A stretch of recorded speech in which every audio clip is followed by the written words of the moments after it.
ప్రభునందు ప్రియమైన దేవుని సంగమా, మన ప్రభును రక్షకుడైన యేసుక్రీస్తు పరిశుద్ధ నామములో మీ అందరికీ కూడా శుభాలు, వందనాలు తెలియజేస్తున్నాను.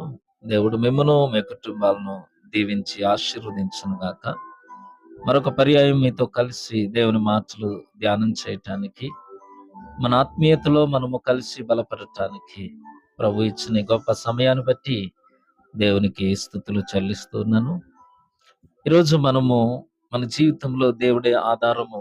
అన్ని విషయాల్లో కూడా దేవుడు మనతో ఉండి మనల్ని బలపరిచే దేవుడై ఉన్నాడని మీకు జ్ఞాపకం చేయటానికి సేవకునిగా నేను ఎంతో సంతోషిస్తూ ఉన్నాను.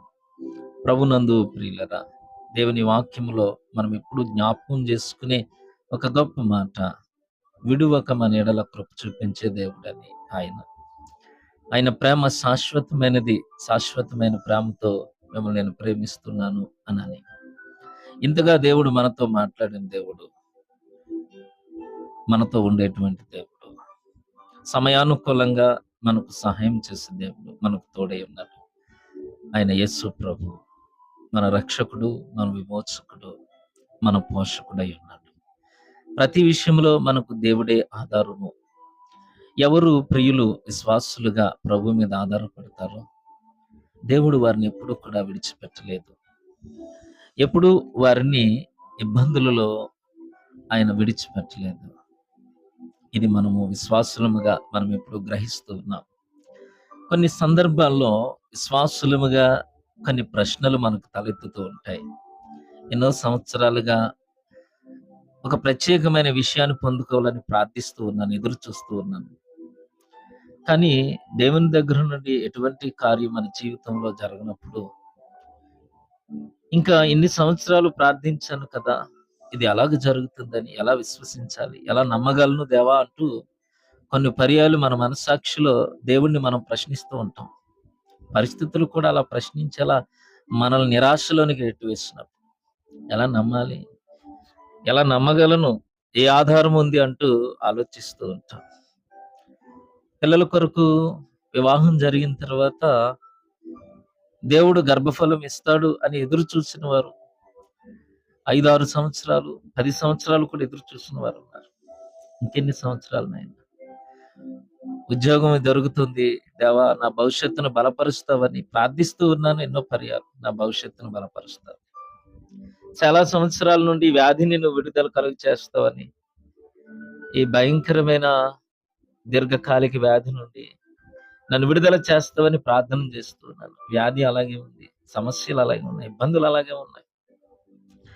నేను ప్రార్థిస్తూ ఉన్నాను అని చాలా సందర్భాల్లో మనము కొన్ని పర్యాలు నిరాశపడుతూ ఉంటాం.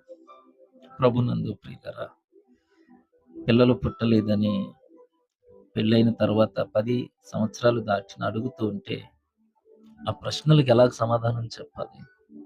చదువు పూర్తయినా ఏమీ లేకుండా ఖాళీగా తిరుగుతూ ఉంటే ఏం చేస్తున్నావు అని అడిగినప్పుడు ఏం చెప్పాలి? జీవితంలో కొన్ని ప్రశ్నలకు సమాధానములు చెప్పలేక కృంగిపోయి ఉంటాం. బైబిల్ గ్రంథంలో ప్రభునందు ప్రియులరా, ప్రియ తల్లిదండ్రులు అబ్రహాము గారు, శారా గారు పెళ్ళయి 75 సంవత్సరాలు వచ్చేసినాయి. ఒక్కొక్కరికి స్వగ్రామంలో ఎంతమంది అడుగుంటారు? ఎంతమంది పిల్లలు లేకుండా ఉన్నారని వారిని ఎంత తప్పుడుగా ఆలోచన చేసి ఉండవచ్చు కదా. పిల్లలు లేని వారిని మనం చాలా తక్కువగా చూస్తూ ఉంటాం. దేవుడు పిలిచాడు వారిని, దేవునితో కలిసి నడుస్తున్నారు. దేవుడు వాగ్దానం చేశాడు. కానీ ప్రజల మధ్యన వారు బిడ్డలు లేని స్థితిలో ప్రభుని వెంబడి నడుచుటేటప్పుడు ఎన్ని పరిస్థితులు వారు ఎదుర్కొన్నారు. యాకోబు పెండ్లి చేసుకున్నటువంటి లేయా, ప్రభునందు ప్రియులరా, పుట్టుకతోనే జబ్బు కళ్ళతో పుట్టింది. పుడుతూనే ప్రేమకు బదులు హేళన, తృణీకరింపబడింది. ఎన్నో పర్యాయాలు ప్రజలందరూ తనతో ఉన్నటువంటి చెల్లి రాహేలును చూచి ఎంత చక్కగా పలకరించేవారో, కానీ లేయను చూచి ఆ ఇంట్లో ఎంతమంది తక్కువగా చూశారు, ఎంత అపహాస్యం చేశారు. కుటుంబంలో తనకు కలిగిన బలహీనతను బట్టి ఎన్నో పర్యాయాలు కృంగిపోయి ఉంటుంది. ఎన్నో పర్యాలు బాధపడుతూ నలిగిపోయి ఉంటుంది. క్రీస్తునందు ప్రియులరా, మరొక తల్లి ధర్మశాస్త్రము ప్రకారము అపవిత్రమైన వాటిని ఎవరు ముట్టుకున్న ఉదయం నుండి సాయంత్రం వరకు కూడా అపవిత్రంగా జీవించాలి. 12 సంవత్సరాల నుండి రక్తస్రావం వల్ల బాధపడుతూ ఇంటికి చుట్టూ ఉన్న మనుషులకు దూరముగా ఉంది ఆ తల్లి. అమ్మో, నిన్ను తాకితే మేము అపవిత్రులమైపోతాము, మాకు ఎన్నో పనులున్నాయి, మళ్ళీ నీ వలన మేము అపవిత్రమైపోతే ఇంటిలోనికి చేరుకోలేమని ఎందరో ఎన్ని మాటలు మాట్లాడారు. ఎన్నిసార్లు ఆ తల్లి తన స్థితిని బట్టి కృంగిపోయిందో. 12 సంవత్సరాల నుండి. ప్రభునందు ప్రియులరా, మానవుడు ఈ లోకంలో జీవిస్తూ ఉన్నప్పుడు ఏదో ఒక సమస్యతో సతమతమవుతూ కృంగిపోతూ ఏదో ఒక నిందల్లో బ్రతుకుతూ బలహీనపరచబడుతూ ఉంటాం, తృణీకరించబడుతూ ఉంటాం. మనము జ్ఞాపకం చేసుకున్న వారు, లేకపోతే నీ మనసులో నీవు తలంచుతున్న నీకున్నటువంటి సమస్య లాంటి వారు లోకంలో చాలా మంది ఉన్నారు. నీవు ఒక్కదానివే కాదు, నీవు ఒక్కడు మాత్రమే కాదు. ఇలాంటి సమస్యలు ఎదుర్కొంటూ ఉన్నారు. అనేక మంది సమస్యలతో బాధపడుతూ ఉన్నారు. ఒకసారి మనము బైబిల్ గ్రంథంలో నుండి జ్ఞాపకం చేసుకున్న వారి జీవితాలను ఒకసారి జ్ఞాపకం చేసుకుంటే,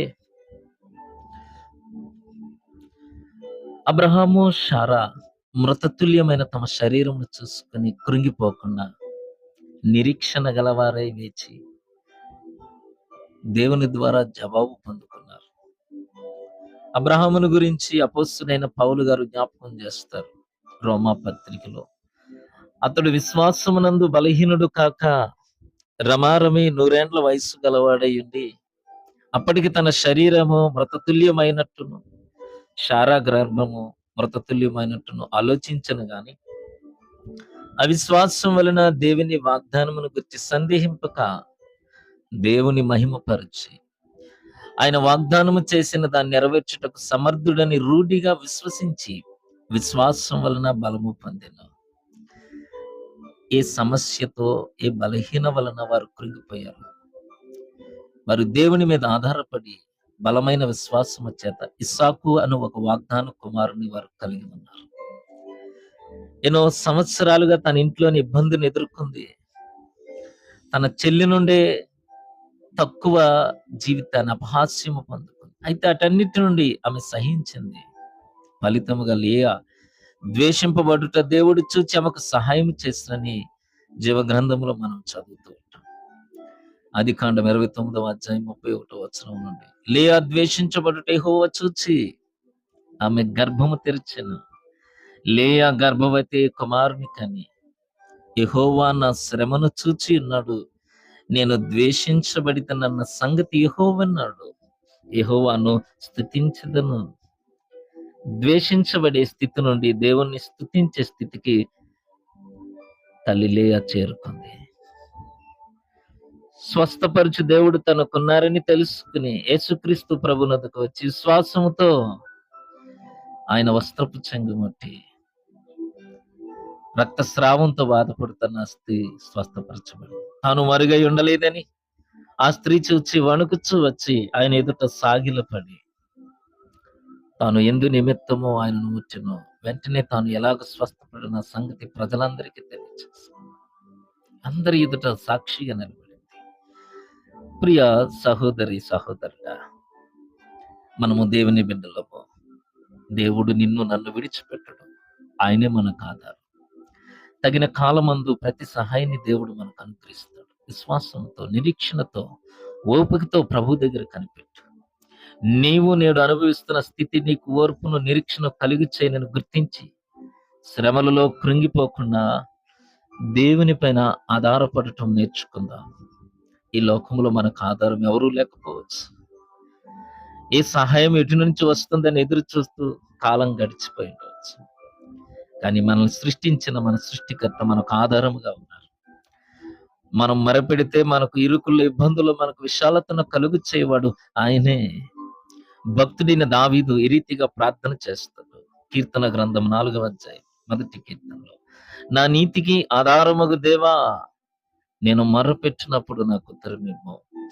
ఇరుకులో నాకు విశాలత కలుగు చేసిన వాడు నీవే. నన్ను కరుణించి నా ప్రార్థన అంగీకరించుము. ఎంత గొప్ప ప్రార్థన చేస్తాను. నా రక్షణకు, నా మహిమకు దేవుడే ఆధారము. నా బలమైన ఆశ్రయదుర్గమా, నా ఆశ్రయము దేవుని యందే ఉన్నది. కీర్తనకారుని యొక్క ప్రార్థన. భక్తుడైన జ్ఞాని అయిన సొలొమోను మాట్లాడుతున్న మాటలు. యెహోవా నీకు ఆధారమగును, నీ కాలు చిక్కబడకుండానట్లు ఆయన నిన్ను కాపాడును. ప్రభునందు ప్రియులరా, దేవుని మాటలు మనం జ్ఞాపకం చేసుకున్నాం. భక్తుడైన దావీదు ప్రార్థించాడు, నా నీతికి ఆధారమగు దేవా, యెహోవాయే నాకు బలము, ఆయనే నాకు ఆశ్రయము. దేవుని మీద ఆధారపడతాం. మనుషులని వారి మాటలను పట్టించుకుని కృంగిపోకుండా మనకు ఆధారమగు దేవుని పైన ఆధారపడి సమస్యల నుండి విడుదల పొందుతాం. ఎక్కడ నీవు సిగ్గుపరచబడ్డావో, ఎక్కడ అవమానపరచబడ్డావో, ఎక్కడ కృంగిపోయావో అక్కడే ప్రభు మీద ఆధారపడి ఉండడం నేర్చుకో. నీవు పొందుకున్న ప్రతి విధమైన సమస్య నుండి, నిన్ను అవమానపరిచిన పరిస్థితుల నుండి, నీవు లేని దానిని చూచి అనేక మంది నిన్ను దూరపరుచుకున్న స్థితి నుండి దేవుడు నీకు విడుదల కలుగు చేస్తాడు. విశ్వాసముతో ప్రభు మీద ఆధారపడటం నేర్చుకుందాం. వాక్యముతో, వాక్య జీవితముతో బ్రతకటం మనం అలవాటు చేసుకుందాం. దేవుడు మన జీవితంలో గొప్ప కార్యాలు చేస్తాడు. దేవుడు మీ అందరినీ దీవించును గాక. ఆమేన్. ప్రార్థన చేసుకుందాం. కృప కలిగిన మా తండ్రి, గొప్ప దేవా, ఈ రీతిగా నిన్ను స్తుతించి ఆరాధించడానికి, నీ మాటలు వినటానికి, నీ విడుదలముగా మాకు ఇచ్చిన కృపకే మీకు వందనాలు. ఈ మాటల ద్వారా ప్రభు మా ఆత్మీయ జీవితాన్ని బలపరుస్తున్నందుకే నీకు వందనాలు.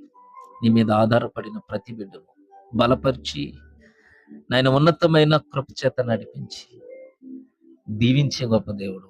ఎవరి మాటలు విన్నారో, ఎవరి మాటలు వింటూ నాయన నీ అందు విశ్వాసంలోనికి ఇష్టపడుతూ ఉన్నారు, వారిని, వారి కుటుంబాలను దీవించి బలపరిచి మీ నామానికి మహిమ తెచ్చుకోవాలి. యేసు నామాన్ని ప్రార్థించి వేడుకుంటున్నాం తండ్రి. ఆమేన్. తండ్రి, కుమార, పరిశుద్ధాత్మని త్రియక దేవుని దీవెన మీకును మీ కుటుంబాలన్నిటికీ తోడైండును గాక. ఆమేన్.